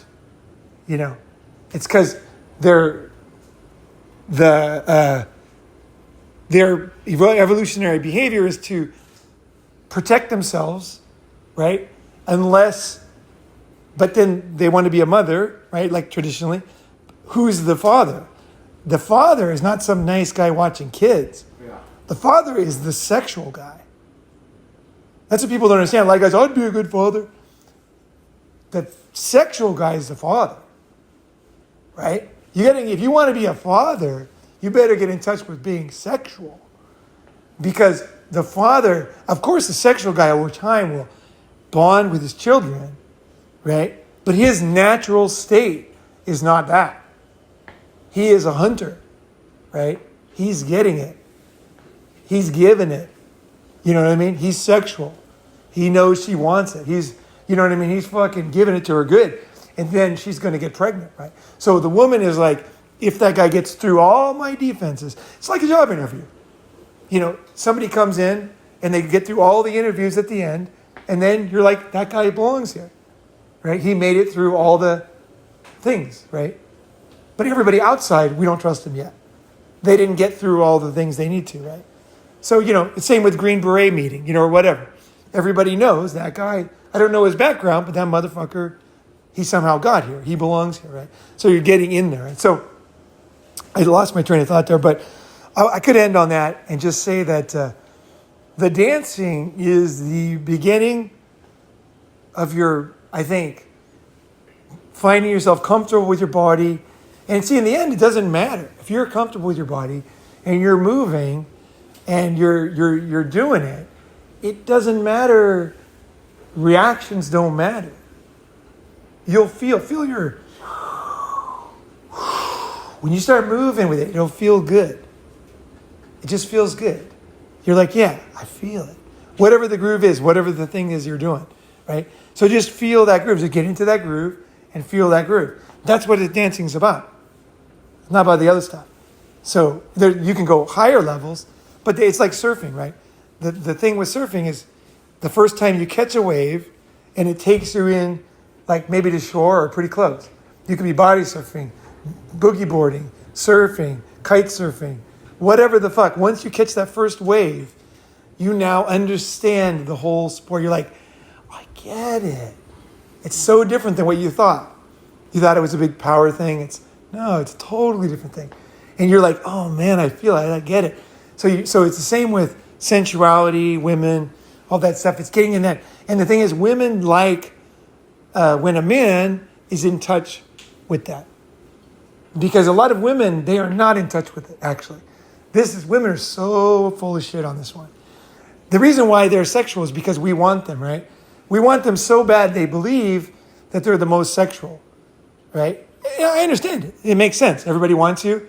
You feel sexual. You know what I mean? But the truth is that women, they need the man or the male figure, lesbian, the male figure who brings out the feminine sexuality in them, right? So they're kind of just waiting, for that man who can bring it out of them. They can have sex with guys, but the guy didn't bring it out of them. So by getting in touch with your basic, the vibration of your bones and your movement of your natural mechanism of your body, the movements of your body, the muscles, once you get into that, there's some basic movements, right?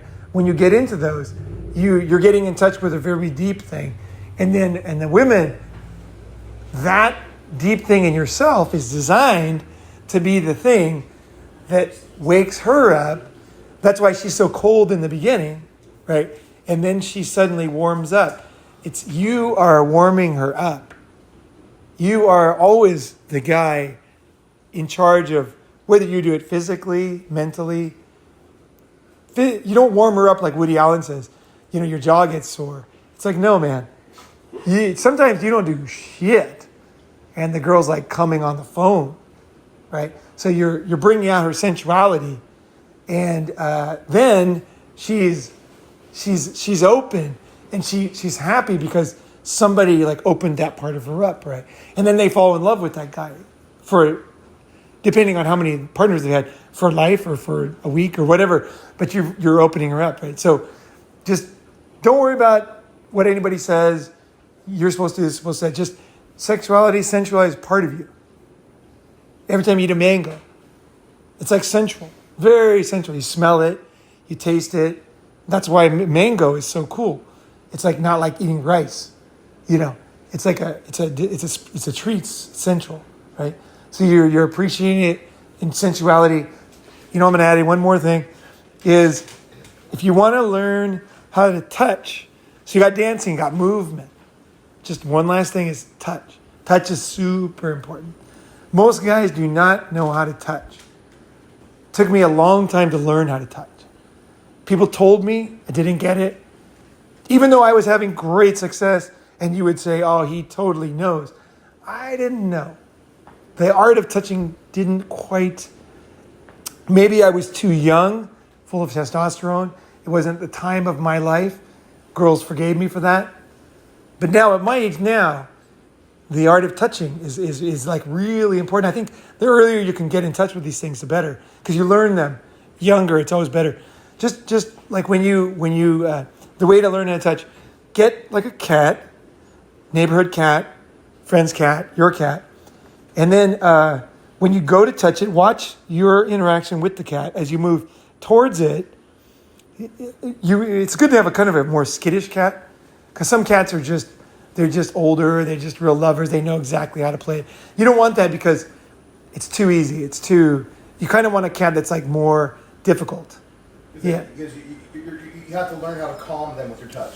Well, the thing is that cat that is the older cat or whatever, they kind of know you're doing it wrong, but they want to get that touch. They know it's going to be good for them. So they put up with it, you know. And then they realize that it's going to be all good in the end, you know. You want somebody who doesn't know that you're having to get just with your touch. So your touch is sensual, right? So when you touch, like when you go touch a cat, you're going to be very interesting. Most people, when they touch a cat, they press so hard, the cat like goes into the ground, you know. You know, it's like just push the cat down into the ground, right? And then you have... And then, sometimes it's good to push, like, between the neck, there's a little spot there you can kind of push in there, you know, and that they like that. But in general, like, what you want to do is just assume your touch is too hard to start. Because, again, as sex gets towards the end, the last 30 seconds, then it's a lot of it is about just physical thrusting and keeping it going the same. You know, whatever you were doing, don't change it second, anything. Just keep going, just keep going, just keep going. But with the touch, you're in the beginning. So the beginning is where it's hard, right? So with the cat, you first thing is just like girls. If you look at the girl, it's too much pressure. Your eyes are too much pressure. So you're easier to come and then just like, hey, you know, and then he's like, it's like not feeling, because I'm looking this way. And if you have somebody stand in front of you and just look at you, and you know, it's like very weird, right? So it's whether you look at somebody or don't, your eyes are super powerful. So with the cat too. So when you look at the cat and then you're trying to touch him, he will run away. She will run away. So you just kind of sit down, right? You're just kind of sitting there, and then the cat comes near your legs. Now you know if you reach down, he's going to run away. Because it's kind of getting used to you. Is it safe to be near your feet? Are you going to be one of those guys that moves his feet fast on accident and to get the phone? Or he doesn't know. The cat doesn't know. Cat's like, is this safe here? You know, I'm going to get stepped on. You know, like what's going to happen here? So then you let the cat kind of be near you. And the cat's just kind of near you. You know, you might look down, see the reaction. You know, if the cat is like rubbing against you, maybe you can touch, maybe not. Some cats, even when they're rubbing against you, then you touch and they move away. Some that's like a real skittish cat. That's the best, is those ones. Because they're giving you the most honest reaction. You want the honest reaction, right? So you went too fast, right? So then as you get closer, and then you're about to touch a cat, what you want to do is you want to, like, you could do it on your own arm, but you want to, like, feel your hand going over just the very tip, the very ends of your hairs. You just, like, feel it on your arm. Just, like, feel the very tip of the ends. And you feel how that feels. Okay? Just feel it.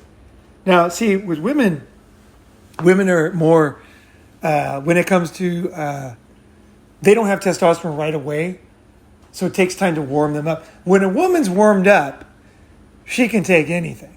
Oh, yeah. Yeah. And also, the vagina is tougher than the penis. It is. Because the vagina is designed to birth a baby. And the cavity and everything, it's all much tougher than they want to tell you. They want to say it's like this feminine thing, and they're actually like tough as nails when it comes to we are not. They are. They're women. Their organs are very tough, actually. They can take a lot. Now the anus cannot. So that's why you get AIDS. If someone's got AIDS, you don't have a condom. Anal, you can get AIDS easier because the thing's not tough like the vagina is. The vaginal walls are strong. They're not going to bleed very easily. They're not. They're designed for evolution, right? But the thing is like, so that's when they're kind of, when a woman's turned on. I mean, if you've ever made women, what is that called? Squirt. If you made women squirt, you're in there with your two fingers, like as hard as you can. You're just like pulling up, like literally as hard as you can do with your fingers are getting sore, and and then she'll just like squirt like all over the fucking place, right?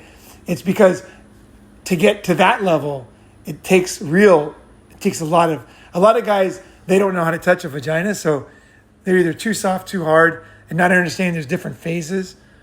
But there's actually a lot of phases, right? But in the beginning phase, you want to start touch very soft, or at least be aware of the soft touch, right? Just be aware. Like the little hairs in the back of her neck. So with one finger, you might go up to her, right? This is one thing you can do. This is like a trick the girls don't like when you tell them, is you come up to them and then you see like one hair and then you're like, move it out of their eye. Girls fucking love that. Is you notice there was like a hair out of place down their eye, and you like came up and you like gently moved it out of the way.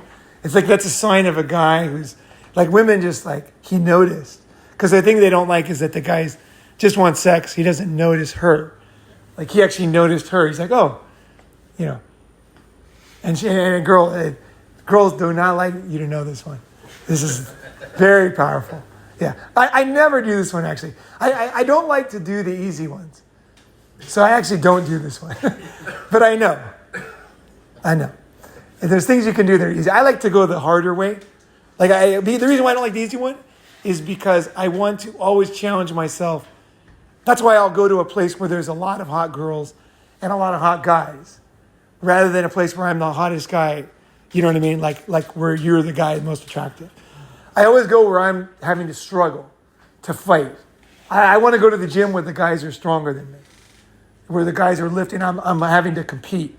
I don't want to be at the gym where you're the one guy, the main guy. I always want to go where I have to work up, earn it. That's what you want to do sexually too, so that you keep getting better, right? So you want to be in a competitive environment. That's why guys get married, because they are afraid of competition. So they just get one girl likes them, and they're like, that's good enough. Got one, I won. And then they get babies and like, what a man. You've got 4 kids. You better keep your dick in your pants. And everybody knows the guy's a total beta. The kids are not even his, But it's like just the way of society. It's like it's, alphas, it's hardcore. It's fucking hardcore, right? You got to know that. A husband, a father is hardcore. Yeah, right? So, okay. So, learn to touch soft, touch the cat. You can be amazed how much you can learn from touching a cat. I'm serious. You can learn everything you need to know about sex just from touching a cat, just from learning how that living thing responds to touch. You can be like, for me, I can be in a house and there's a cat and then there's the owners and I'm just there and the cat, and then the cat comes over, and then they're like, our cat like loves you. Like our dog like loves you. Like when we say your name, the dog gets excited. You're coming over. It's because I know how to touch the animal. It's like a secret weapon. It's very powerful. And again, you don't want to abuse it. Because all these things can be used in a power sense. For me, I'm very aware, even with pets, I swear, it's his pet. If you start to cross that line, trust me, he's not going to invite you over. I swear to God, this shit is serious. You got to know. You're playing with fire when you replace somebody. When you're doing a power game and pretending like it's not. But the other guy instinctively knows something fucked up is going on here. He's hitting on my dog. Or my wife, or he's grooming my kid. He's playing a game, a power game. You don't want to do that. So that's the thing. You always have to know that, yes, of course, most women are not happy with their husbands. It's very easy to sleep with your friend's wife. It's the easiest thing in the world, right? It's easy to do that. But so you want to learn the skills and then also accept that you know the skills and that you don't ever want to, the power of the skills. A man, you humiliate a man enough, man, he might not snap, but you're not doing a good thing in the world. You're doing bad things. You're creating bad things, And so I think as you go up the hierarchy, you have to learn what are those things and what new powers do you have. Because before you didn't have this power. Like I just recently learned I have that. I was joking, but I'm serious about pets. Is like, and also kids too. Kids love me. So like, I have to be careful because like you learn these things over time. You're not a bad person. You're learning, you're growing. Like for me, like I was scared of kids. Okay, I should say this too. Yeah, why not? Okay, so when my friend had like 6 kids when I was really young, he was 28, I was like 18, and then he got married, started having like kids, like 5 kids. And I'd go to his house, there'd be like 3 kids running around, and I had no idea what to say to kids. Because I wasn't, but our family is kind of the same age, and we didn't have like kids around. None of my sister, like nobody got pregnant in high school. There was no kids. There was no kids around me. So it was me and my friends, So kids are always kind of a mystery to me, total mystery. And then I went to my friend Tom's house and the kids are running around and there was the main kid, the older kid, and I'm supposed to know his name, of course. He's like 3 or something, right? And he came up to me and said something, "Hey, Paul." And I was like, and he goes, "You don't even know my name." And then he ran away. And then I was like, kids are scary, because he looked like the other kids, they're all dressing up and fucking around and running around, they're pretty close in age, right? And I was like, I felt so dumb, and I was like traumatized with kids for a while. I just kids like fuck, who knows what the fuck they're gonna say, like, because I didn't know his name, and I was very self-conscious. I'd asked before, and now I don't know it again, it's like.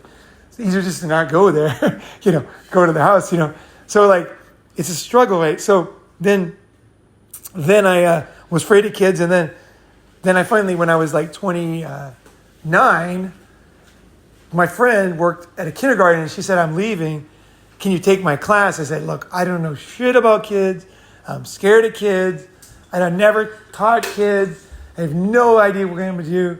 And she goes, "Look, I'm leaving. They need a teacher like this week. Get down there. They're going to love you. I know you. Kids are going to love you." And I'm like, she's just saying that. Like, there is no way. But she knew. See, because I'm good with girls. So she's like, "Oh, he's going to be with kids." So then I went in. I'm just like, what do I do? And the girl who ran the school, she was a total alcoholic. She had like a bottle of scotch. She'd sit at the front and just like guzzle all day. She was drunk off her ass. So it's me and the kids alone. So that I come into the class, no training. I got the fucking book. The kids are just running around like crazy. So I'm just like, green, and they all go touch green things, Red, they do red things. I'm like, okay, this is good. Yeah. So, then we just, then I started to get other games, pulled things. I didn't have time to open the book. With kids, you don't know time for shit. You're just like, let's do this. They don't like that. Okay, let's try this. Yeah. And I just kind of like tried stuff. Then I was really enjoying, having fun, and then the parents like really liked me. And then the guy who owned the school, he's like, the kids love you. We want you to stay longer. And so we're going to introduce you to another school. So then I went to this other school. That was the gymnastics one, right? The gymnastics one. So I'm now teaching at 2 schools. And the kids are just digging on. And then the gymnastics school's like, hey, listen, the kids really love you. So like they had money, right? It's a rich school. They go, look, why don't you stay for lunch? We'll pay your hourly wage. Stay for afterwards. You can do trampoline. I said, I can't do trampoline. He said, it doesn't matter. Just be there for the kids. It'll be fine. So then they did that. And they said, we're going on a ski trip. Can you ski? I said, yep, I'm a good skier. They said, teach the kids to parallel ski. And so then we went skiing. And then it was just like one thing after the other. And I just, all of a sudden, these kids everywhere. And then the moms liked me. And then one mom, she like comes to my house, wants to fuck me. She's like, I'm going to divorce my husband. You're like good with kids. Like she wanted me to take over. And I was like, wow, I must be fucking good with kids because this chick she wants me to fucking be there, And I was like, wow. So anyway, I got over my fear. Then I realized you can, it's like a thing, it's like, so your fear, your yeah. So here's the lesson, is then I kind of knew that I could understand kids and they understood me. So I was like a big kid myself. So all I have to do is be myself. Because, I'm just going to be constantly like looking for things around the house. Like I'd be thinking, what can we do here, right?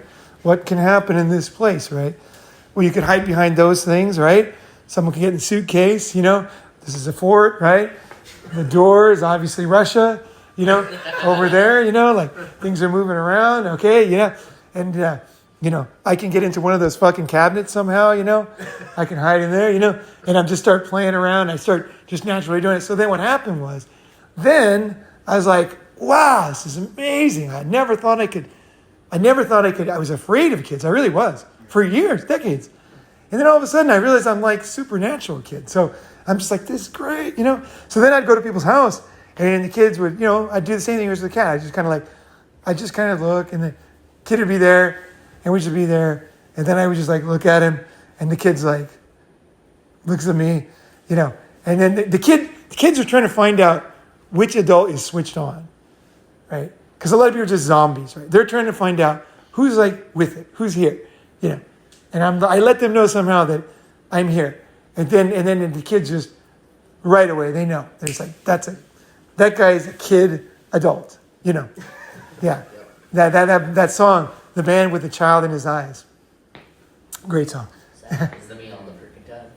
What's that? I said that happens to me all the freaking time. Good. Like, Yep. one of my buddy, his girlfriend has her kids or whatever. Yeah. I go over there. He always comes up and he like hugs me every single time that I'm there. Just Sure. Because I'm one of the ones who engages with them. I make shit fun and whatnot. So make everything a good time while I'm there as well. So. Right, and you're enjoying it, right? Yeah. Okay. It's fine. So the thing is now you have a skill. Mm-hmm. Now, how do you not abuse it? Because what happens is, I learned this the hard way. Mm-hmm. Parents can be insecure. Right. And some parents are very secure. So they will love a kid guy. Because there's not that many. There's not that many men that are in touch with that. And when they find the guy who's in touch with that, it's so rare. They're like, awesome. Awesome. They're like, okay, we know what's up with this guy. He's cool. We can do this. We can do that. And they'll want to have you around. They might invite you on a family vacation. They might invite you to dinner, whatever, And so the thing is. Or babysit. Babysit. They might ask you to babysit. Right, for sure. Or like if you go shopping, they might want to try on clothes and then you can kind of entertain the kids. Or if they're doing a store opening, like for me, they want me to, like, while the store opening's happening, I'm just playing in the underneath those racks in the store, like I'll be playing with the kids in there. I've played in those big box stores more than you can imagine, we're just running around throwing boxes of cereal at people and, And what's funny too is like it's the same thing with animals as well. It's the exact same thing. Where all like every single dog and every single cat that I've come across, they might be aggressive to other people, but all of a sudden they'll just be all up on whatever the hell that I'm doing or whatnot. Right. So here's the thing. Here's the warning. Same thing he was saying is if you are insecure and you have power and you haven't worked on it, you will tend to cross a line somewhere. And you have to remember who's your kid and who's not your kid. And who's your dog and who's not your dog. Right? It's important to know that there is a line. And it's the same with a parent as a father. You need to be able to say, you can't do that with my kid. That's my kid. So if you watch Bronx Tale, so you need to know where is that line for your kid. And as a non-parent, as an uncle, as a friend, you have to know, you have to respect that at the end of the day, it's their kid. It's their dog. When you get really good, you're going to know what I'm talking about. You can create a lot of pain for yourself if you don't realize this is super powerful. People are, especially insecure people with their children and their dogs, they are going to be livid with you. And they're so pissed because they know what you're playing a power game. That's the thing. You're playing a power game. You're going over the line. All I'm saying is the line is there, and you will go over the line. You will make mistakes. But don't be the guy who's like, nanny, nanny, nanny. I can do whatever I want because you don't understand it. And they don't, but they do understand getting revenge, kicking you out, whatever. Social smearing you. They understand causing you a lot of pain.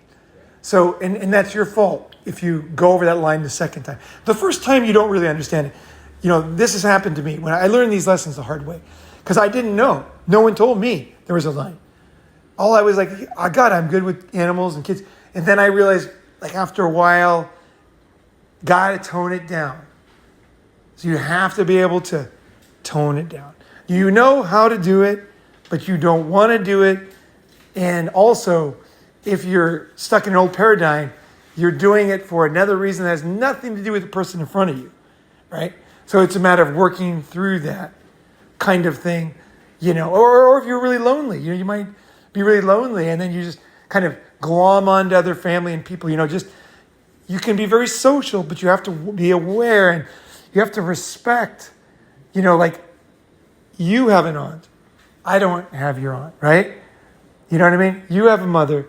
It's not my mother, right? So it's like you're very social, but you're always aware and respect who brought you there and who owns this thing.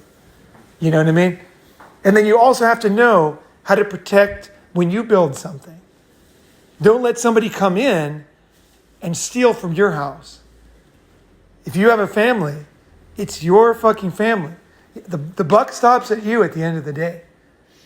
You don't know what other people's motivations. You want to be open. You're not like these people that distrust everybody. You understand men are great. Men are great to have in your kids' lives. It's so sad that men have been taken out of children's lives. Society will any man is just like a predator. Meanwhile, like almost half of predatory experiences are now women. Yeah. But it doesn't matter. It's all men. Yeah. Kids are still getting abused, trusted. All the kidnappings, children kidnapped in China, women, almost all of them. But meanwhile, society doesn't see that yet. But anyway, we're taken out. But you know that men are good, but you also know that everybody can be bad. So you need to protect your family. You want them to experience a lot. Your dog, your kids, you want them to go out in the world. You want them to meet other people. You want them to meet different kinds of people in the neighborhood, right? You want them to be like you grew up in different. You want them to have a rich experience, not just with you in your house, in my rules, in my house. We do it. We believe this. You want them to go out, but you also, too, it's your family. Your job is to protect them and to feed them with what, as you know best, needs to be done, right? So that's your responsibility. So don't overstep that bounds in someone else's relationship. So as good as you get, when you get good, you can create so much trouble. And this is why, this is actually the perfect thing to end on. This is why I will never, and I have never, fucked my friend's wife or girlfriend. Never. Not when I was in my worst phases, when I was 19. Not any time when I was very busy with girls. I never crossed that line. I never. Because I knew that that was a red line. And I knew that there's something nuclear over there. I don't want to go over there. Now, I know a lot of guys do. I personally have not. And I know I'm trustworthy. Okay? So I'm good, but I have control. I have the volume. And I also know myself. The darkness. You know, because let's face it, stealing your friend's wife is a delicious experience in some senses. Most porn is about that. It's about these unacceptable things that happen. And they're a total turn on. You'll watch a video about it, right? And you'll be totally turned on. And that's totally fine. Because it's an upending. It's doing the wrong thing. It's breaking that. It's like, that's what makes porn good. You know, if some guy, you know, goes up, gets married, I do, takes her home, no one's going to watch a porn about that. It's like, just not somehow, right? So where's the line? The line is that it's fantasy, right? It's not reality. You're not like throwing out sensual vibes to your friend's wife while not taking responsibility. You're in control of every aspect. That's all I got to say. All right. Thank you. That's it. All right.